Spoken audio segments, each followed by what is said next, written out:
The second component is creativity.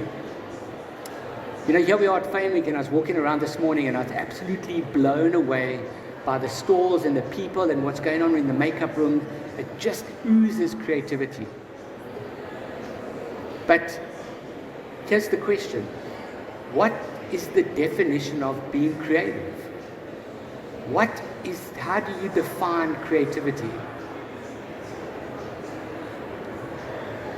Creativity is to make a connection. It's to be able to look at one or two or three things and make something better from that which already exists. To give an example, Steve Jobs from Apple, when he was still alive, he created the iMac and the laptop, and it was amazing. The screen was great, the design was fantastic, it was really fast. However, at the beginning it was quite a cumbersome computer. Even the laptop was quite a heavy thing to carry around. And then what did he do? He created the smartphone. And the smartphone was amazing. It could fit into your pocket, it was really cool, it was fast, but the screen was a little bit small, and you know, somebody with fat fingers, a little bit of a struggle to type with and the like. So what did he do? He made the connection between something too small, something too big, and he created the iPad. That's one of the aspects of creativity in action. It's looking around to see how we connect one or two things. The second aspect of creativity is to solve a problem. It's to find a solution to a problem. And I will argue with anybody, but every one of us here, everybody around is creative. You don't have to be an exhibiting artist or a published author to be deemed creative.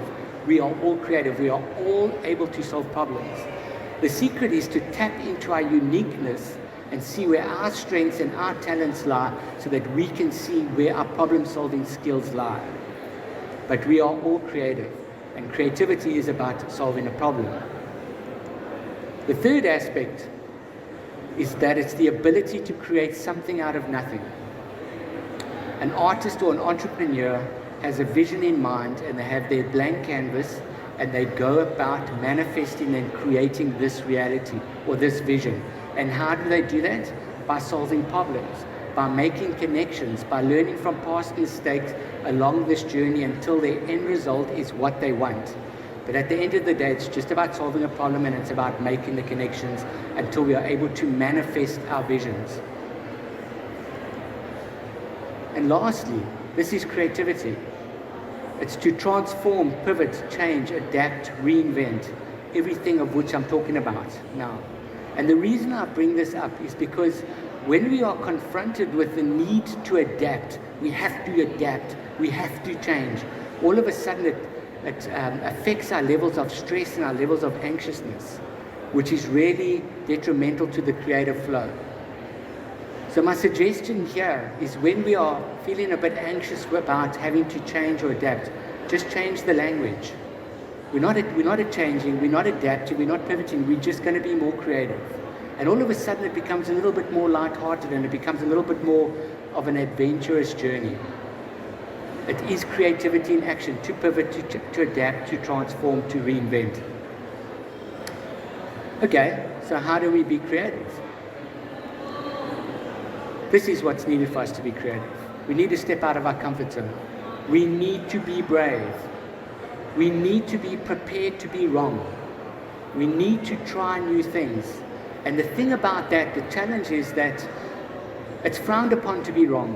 When we were at school, you had a test, and you had a right answer and you had a wrong answer. And if the answer was right, you passed. And if the answer was wrong, you failed. So much so that it has stunted our ability and our bravery to be prepared to be wrong and to try new things. But if nothing changes, everything stays the same. And for innovation to take place, we have to make mistakes. We have to learn from our mistakes. It really is important. We have to be vulnerable. You know, the Latin word for vulnerable actually means to be wounded. And for us to be creative, we have to be prepared to be wounded. Our egos are going to take a hit. People might judge us. People might laugh at us. People might talk behind our backs about the things that we are trying to do, especially when we're wrong. We need to be open to that, knowing that we are going to learn from the mistakes, and we're going to implement an alternative idea. And lastly, we need to collaborate. We're living in a time now where it's not that alien to collaborate, and how important collaborations are.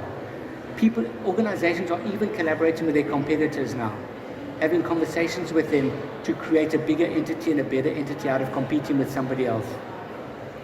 The thing about collaboration is if you are going to collaborate, it needs to be quite a defined ethos, somebody or an organization with a similar value, similar vision, similar work ethic, so that you can work cohesively as opposed to struggling and going off in different directions and ego fighting with each other because you think you're right. It's not always easy, but it is quite a crucial component.